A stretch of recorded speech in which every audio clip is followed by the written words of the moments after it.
Hi mga B, napanood niyo na ba ang viral video na to? Nakita sa video na to na mayroong senior citizen na nagrereklamo sa kahera dahil nanghihingi po ito ng purchase booklet. Ngayon, pag-usapan natin, ano ba tong purchase booklet na to na hinihingi ng kahera? Kailangan ba talaga to para makakuha ng discount? If you want to learn more, click like and continue watching. Alam naman natin lahat na entitled po sa 20% discount ang ating mga senior citizen at mga PWD kapag sila ay pipili ng gamot o ng pagkain at sa iba pang mga bagay po, no?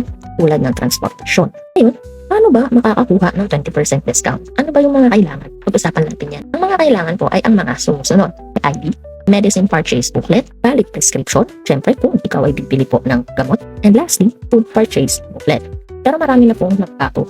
Kaya pag-usapan natin, ano ba ang kailangan ng isang senior citizen at ano ba ang kailangan ng isang PWD para maka-avail ng discount. Kung ikaw ay senior citizen o PWD, kailangan pa ba ng ID? Yes po. Kung ikaw ay senior citizen, ang kailangan po ay yung senior citizen ID. Kung hindi naman ito dala, pwede rin po ang kahit anong valid government ID na merong date of birth. Bakit kailangan na merong date of birth? Para po mapatunayan na kayo ay senior citizen na. Para naman po sa PWD, required po ang inyong ID para maka-avail ng discount. Ngayon, pag-usapan naman natin, bibili ng gamot. Ano ang kailangan? Kung ikaw ay senior citizen, hindi na po kailangan ng medicine purchase booklet. Ito po ay ayon sa DOH Administrative Order 2024-0017. So last year lang po yan pinatupad. Kaya po ngayon, ang mga senior citizen kapag bibili po, as long as meron po silang ID na nagpapatunay na sila ay senior citizen, kahit hindi dala po ang kanilang medicine purchase booklet, ay entitled for the 20% discount as long as, syempre, valid po yung prescription, no? And then, kung ikaw naman ay PWD, kailangan pa po ba nitong purchase booklet para sa gamot? Yes po. Bakit po? Kasi po, yan po ay monitored po ng ating government. And then, syempre, tulad nga na nasabi ko kanina, kung ikaw ay bibili ng gamot, kailangan meron kang valid prescription, mapa senior citizen ka man o PWD, para maka-avail ka ng discount. Paano naman kung food ang iyong bibilhin? Kailangan ko pa ba ng food purchase booklet? Dala ko naman yung ID ko. Ang pinaka-aabangan po ng lahat. At lagi yung sinasabi ng iba, hindi na kailangan yan.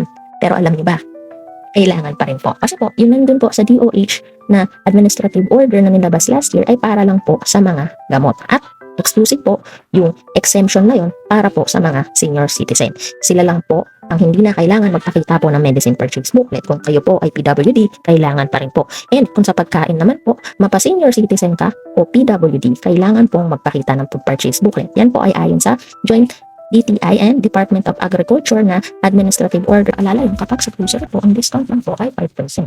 Yan po ang naaayon sa ating batas dahil ang covered lang po ay ang basic necessities and prime commodities na meron pong cap na 125 pesos per week para po sa maximum na purchase of 2,500.